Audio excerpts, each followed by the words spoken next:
Okay, so do you realize how much your past is affecting your present everyday life and how much your future is going to be dependent on the work that you do or how consciously aware you are in your life, so you can actually shape your life and create it exactly the way that you want it to be. So let's jump in and have a look at today's topic, because we want to look at how your childhood affects the decisions that you make now. Even though you're a big grown up woman, you are still so controlled and shaped by what happened to you as a little girl. So I want to take you on that journey, but we don't have to stay stuck, and we can actually use our journey as the opportunity for us to grow and for us to learn lessons from, and for us to be able to use it as our superpower as we move forward and create our beautiful new life. So, most of you ladies who will be listening to this are in a transitional period of your life. You're moving from what you once knew and where you were into what you want to be and what you want to create for the future. And change is good. I know change feels scary sometimes, but the reality is we can either accept change, or if we don't accept reality, we actually suffer. So learning how to deal with things, learning how to regulate our emotions, how to control the way that we feel, the actions we take, and the way that we actually show up in the world, all these things are actually going to affect the outcomes that we get. And, at the end of the day, we all want to have a happy, fulfilling life. We've only got one life, so we don't want to waste it. And so, let's learn how to, be able to create the future that we want. And to be able to do that, I know it sounds a bit strange, but we have to go back to the very beginning, because the beginning of your life is where you actually got shaped. So I'm going to share my slides with you, and let's jump in and have a look. So in the early years, when you're a little girl, a lot of your development was done by the time you were 5 years old. So kids get inquisitive around 2 and 3, and everything is, but why? Why? But why?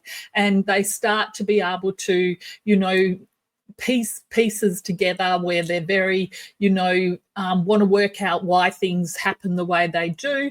And, often that's a wonderful time for us to spend quality time with our kids, learning and teaching them.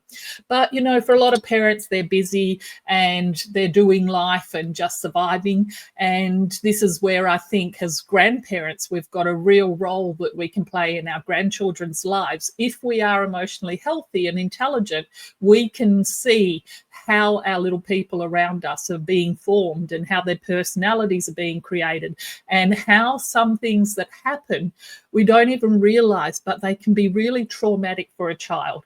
And they're very inquisitive, they're asking why, but their little brains, when they're not fed the information that they need, they make up stories to understand things. So only 10% of what we hear as a child and is actually explained to us. So it's implicit. But a lot of our learning is not explained. So when things aren't explained to us, we have to actually put meaning to them ourselves. And that's where we start to make up stories. So we start to create our version of the world through our lens and what we're seeing. So most of this fundamental learning, 90% of our learning at this developmental stage of our lives happens in the first 5 years. So this really is our emotional foundations. This is where we learn who we are, what rules we live by, what values we have, and what our family rules are. And so all of these things actually really shape us, and these become our core beliefs. So it starts right back, way before you even actually knew what was going on. You took on all the feelings and what you saw and what you experienced as a little girl.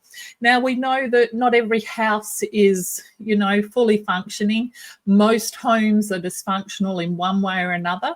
And so this dysfunction actually gets, put into our psyches, and we start to think, because we're experiencing it and we don't know any different, and it's never explained any differently to us, we start to think this is the world. This is the way that everyone sees the world. This is the way that every family operates. And when we look around, what happens is most people hang around with people that are very similar to them. And so we're not getting a fresh perspective a lot of the time. And so we just begin to think that everyone acts like our family acts. So, our early environment shape your core self-worth and your belief in yourself. And if you're in a home where you're told that you're not good enough, or you're not smart enough, or you're made fun of, or, that you're compared to other people in your family, it's very easy for us to take on a feeling that there's something wrong with us, that we actually have to earn love, and that it's not freely given in our families. So, this has lifelong influences, and this is, these are core wounds that people carry for the rest of their life, because we all want to be loved. We all want to be acknowledged. We all want to be appreciated and recognized. And so what happens is we start to shape our personality in a way that means that we are acceptable and we're included in our family, and that we are loved and accepted, because the worst thing for a child to feel is ostracized and that they don't fit in. And so that's why everyone tries to mold themselves, and they lose parts of their own personality and their own greatness in trying to fit in to the ecosystem of the family. So our early experiences weren't just memories. They became an invisible script guiding our life choices.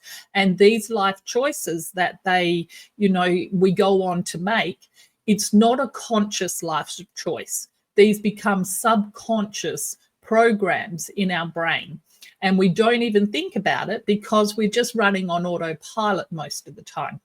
So we need to learn how to rewrite the script, and we need to understand first how this happened, why it happened. And there's nobody's fault. I mean, we're not here to blame anybody, because everybody does the best they can with the tools that they've got. So regardless if your family was a traumatic family, or had a lot of instability or fighting or anything like that, on the other extreme, we have people who come from healthy families, who are happy families, who there's never any arguing, that, mum and dad get on well and the kids are loved and they're secure and they're never abused or anything like that. And those people often wonder, why do they still suffer from lack of self-esteem? Or why do they think that sometimes they're not good enough? Or why do they have self-conscious issues? Because they feel like they don't even have an excuse to have that. Whereas, in a family where there's a lot of trauma or violence, you can understand why those things occur. So, it's not about that. I mean, what I see in my work is that most people don't escape childhood without some sort of trauma. It doesn't have to be physical or abuse or emotional abuse, or it can just be stories that became reality and influenced us in a negative way. So there's all different levels of, the things that happen to us. What I've learned over my work is that it is not what happens to us, but it's the story that we make it mean that really affects us.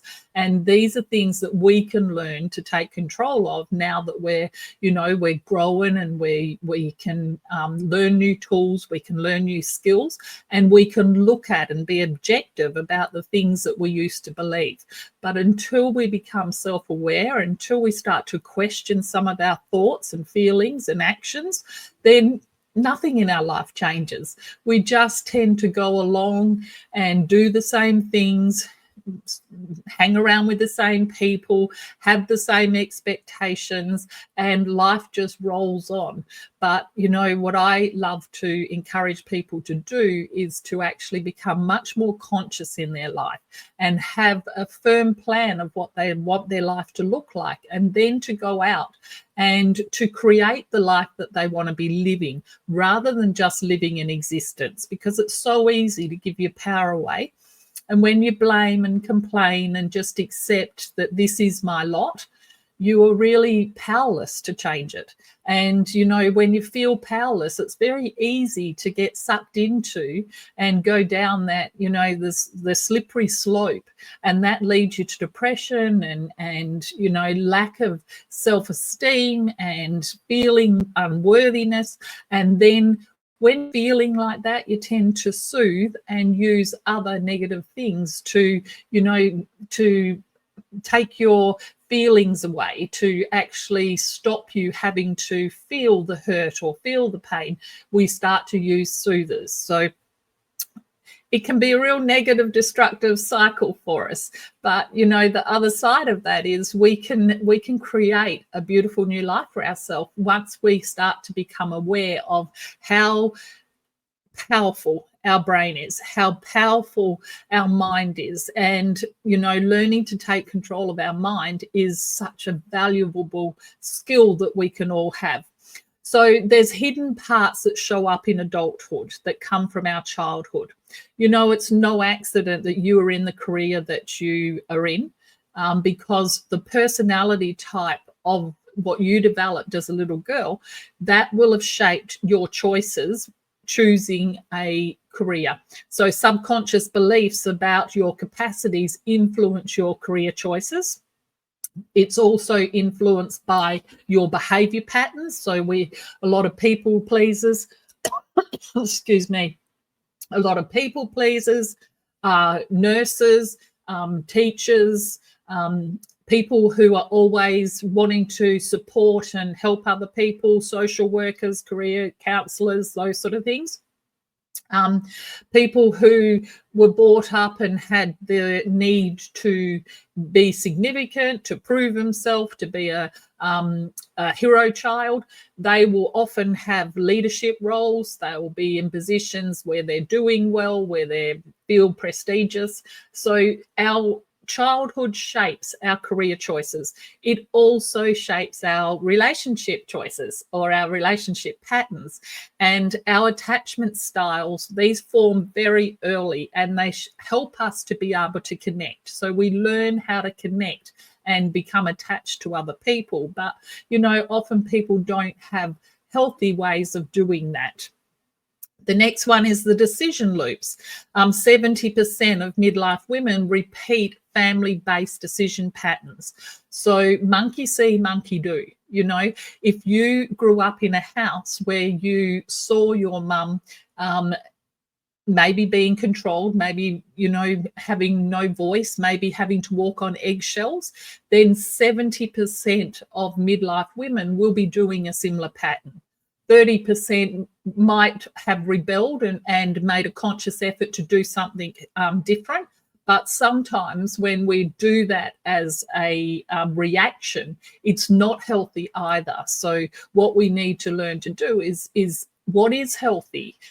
What are healthy relationships? What does healthy communication look like? How do we really connect with people and in a way that actually serves us, not, you know, not limits us? The next thing is self-protection. Failure, a fear of failure often roots in childhood criticism. So if we fear rejection or we fear that we're going to fail, we often limit ourselves in what we allow ourselves to do, because sometimes if we think we're going to fail, we don't even want to take those chances. But that self-protection, this was rooted in what you learnt in your childhood. Everything you learnt was subconscious. 90% of what we learnt was subconscious. So you're not consciously making a choice to take on those beliefs because you're too young. You're listening and you're watching and you're hearing, and you get groomed to a role, into this role, you get conditioned. And so that's just who you become. And then your vision of the world and the role that you play within the family, these all play into this as well. So these patterns, they're not your fault. There's nothing wrong with you in that you chose any of this. None of this is your fault. They were survival strategies that you learnt, and they served you when you were a little girl. So how do you recognize and shift old decision making habits? So we've got to first notice your triggers. So pay attention to your emotional reactions that feel bigger than the situation. So a trigger is something that makes you respond in an involuntary way, and you're doing something before you even realize it. It can be sometimes a sight, it could be a smell, it could be a sound. Usually a feel or a touch, our five senses are involved here. So sometimes if you've had a traumatic experience and your memory has locked around that, you only have to hear the same noise for you to go into fight or flight. So these are clues to your childhood patterns in your work life as well. So it's no accident that you chose the career, the relationship, and the way that you perform within those roles is also going to be shaped by your childhood. What we want to do is capture your insights. So start to become consciously aware when you get triggered.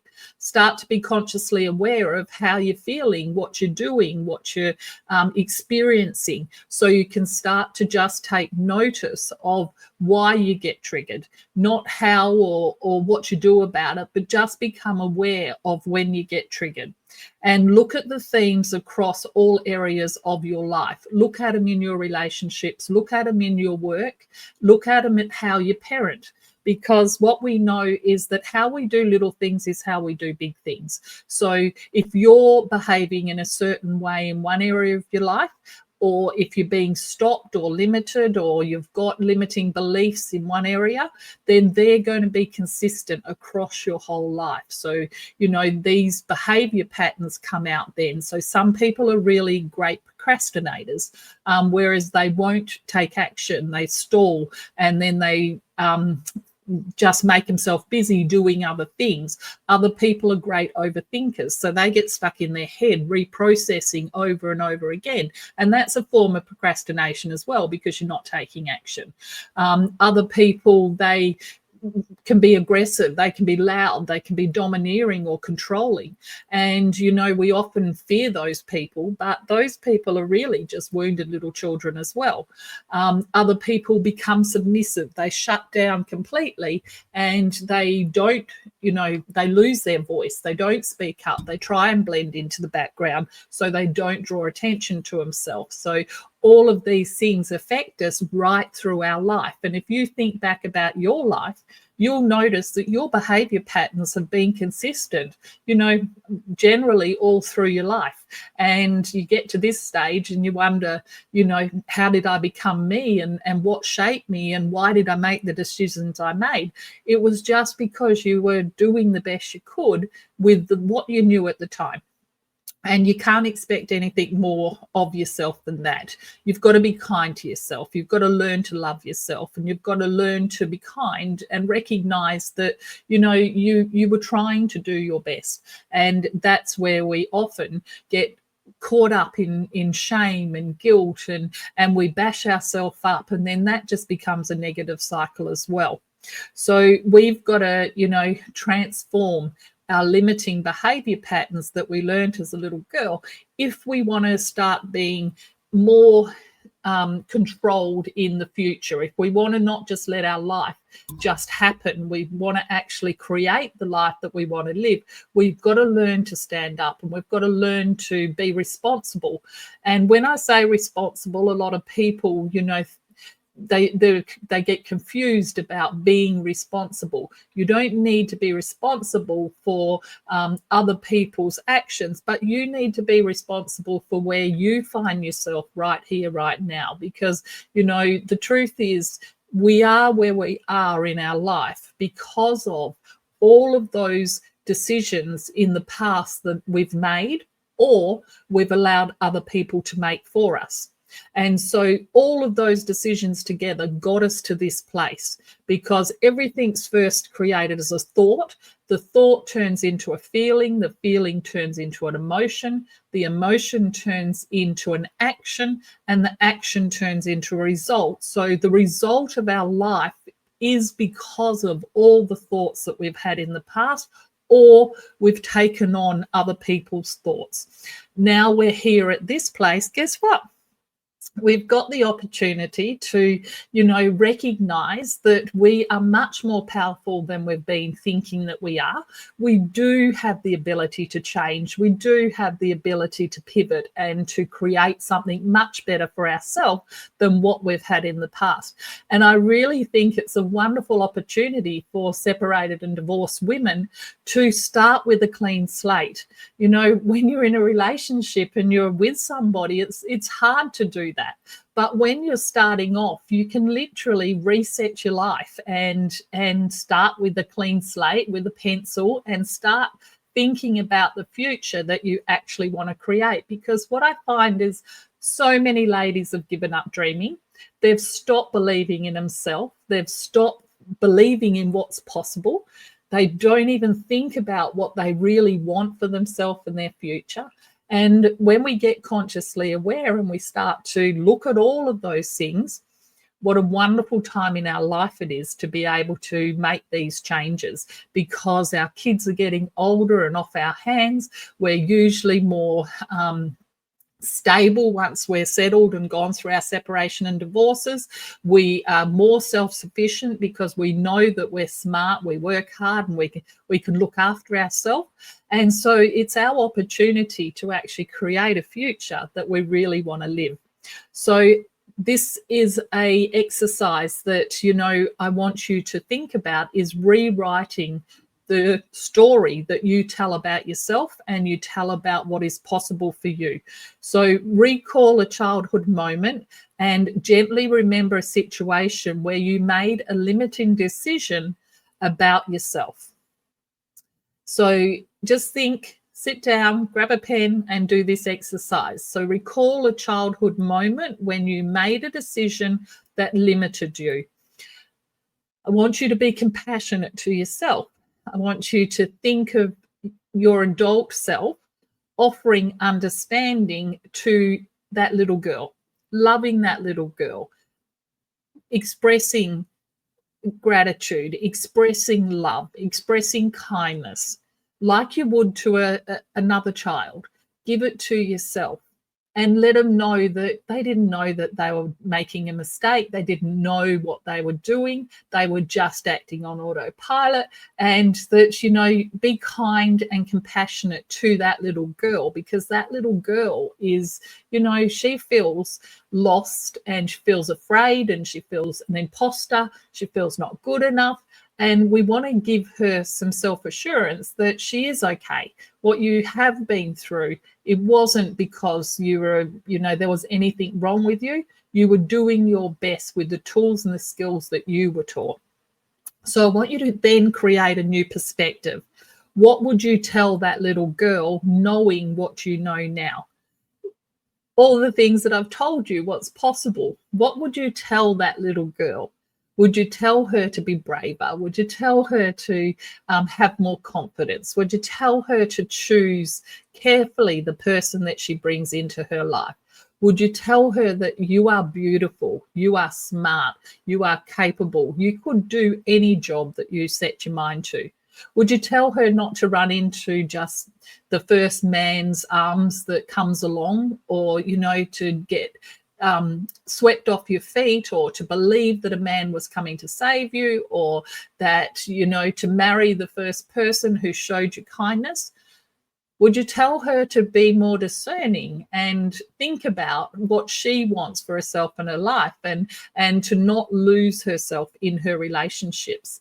What would you tell her about being a mother? I think being a mother is one of the hardest jobs that we're ever going to get. And sometimes it feels really, sometimes it feels like you can't even do anything right, even when you're trying to be a great mum. And sometimes it feels like our kids are, not as compassionate and loving to us as we would like them to be. But the truth is, the more we learn, the more we grow, the more we actually come inside and we rediscover ourselves. And I call it a journey back into our soul. It's our journey home. We need to go back in and find ourselves and rekindle and put all those pieces back together. And then from there, it's like you're a phoenix rising from the ashes. You rebuild yourself as a stronger, more self-assured, more capable, confident woman from those ashes. And you use that as the reason why you're stepping up and changing your life now, because, we've really got 10, 20, 30, 40, 50 years of living left to do. So why do we want to just live in existence when we could have so much more? But, it's up to us to make those decisions to be able to grow and heal and move forward with confidence and grace. So, we want to be stronger, we want to be wiser, and we want to be more emotionally healthy. You weren't born to be defined by your past. You were born to transform it into wisdom. And I think that's really powerful, because if we become wise women, we get the ability to be able to be role models. We can shape the lives of other people around us. But first, we've got to be doing it for ourselves. So your path to rediscovering yourself, it really starts here, ladies. No one's coming to do this work for us. It is very much a personal journey. And, waiting for someone else or thinking if only this would happen, I'd be happy. It doesn't happen like that. I think we need to learn how to be happy and content and to be self-assured wherever we are in our life, whatever we are doing.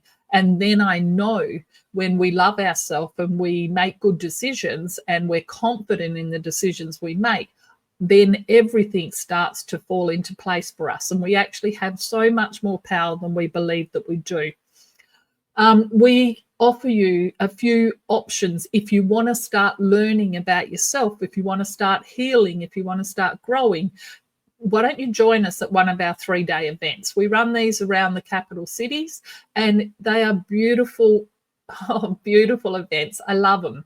I love bringing women together, wise women who love each other and support each other and want the best for each other. They're not women who want to tear each other down or be competitive. And I think there's something magical that happens when you bring a group of women together who have all been through similar things, because for the first time in your life, you're feeling like you're actually being seen. You feel like you're being heard. You feel like you're being understood, because all of us have gone through similar things. And I think, bringing a group of women together is such a beautiful healing experience. And we always want to, create that safety net for our ladies. So you've got a community of supporters around you.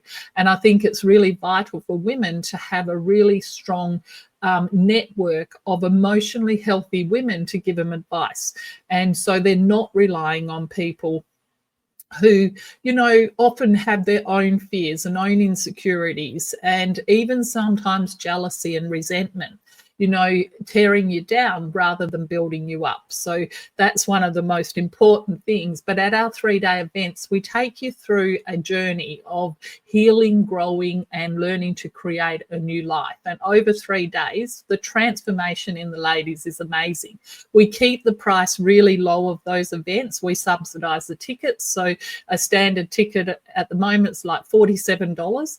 And that's something that everybody can afford. So if you're interested in starting to grow your personality and become the best person you can be, that's a really good option.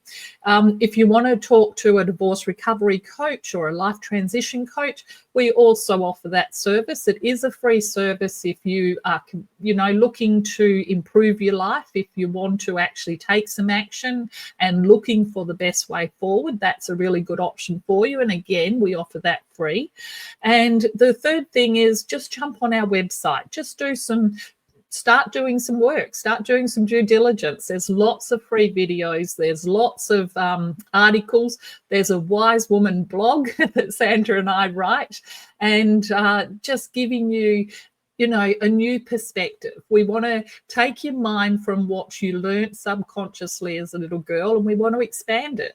And we want to show you what's possible, because we know that having a beautiful new life, it's not just our right. You know, I truly believe it's our birthright to live a beautiful, happy, fulfilled life. And you don't need to settle for what you've had in the past. You know, our future does not have to look like what it has been up to this date.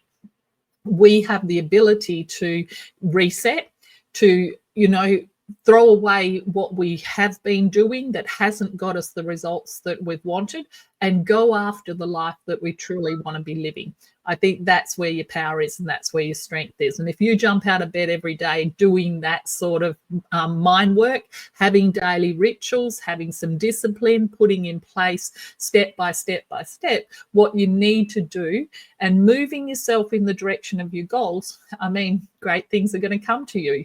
You know, if you stay stuck and not doing anything, not making any changes, well, unfortunately, life's going to pass you by, and you're going to just stay doing what you're doing. And that's no fun.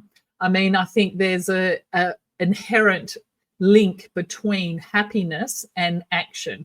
And happiness comes when you feel like you're growing, when you feel like you're moving forward, when you feel like you're making progress. That's when we truly feel happy. So that's what I want for you, ladies. I hope this week you do something wonderful for yourself. You start to become self-aware that, you know, the patterns that you've got, just start taking notice of when you get triggered and why you get triggered and how you get triggered, and then start looking at what could I do differently? What am I missing out here? What are my blind spots? What have I never been taught? And that's a good foundation for you to be able to move forward. And if you need some support, please reach out. We've got beautiful coaches, we've got beautiful communities, and we've got, you know, lots of resources that we would love to share with you. So our website is womenontransition.com, and our free call, or come along to one of our 3-day events. But wishing you the very best. Have a wonderful week, and I'll see you next week. See ya.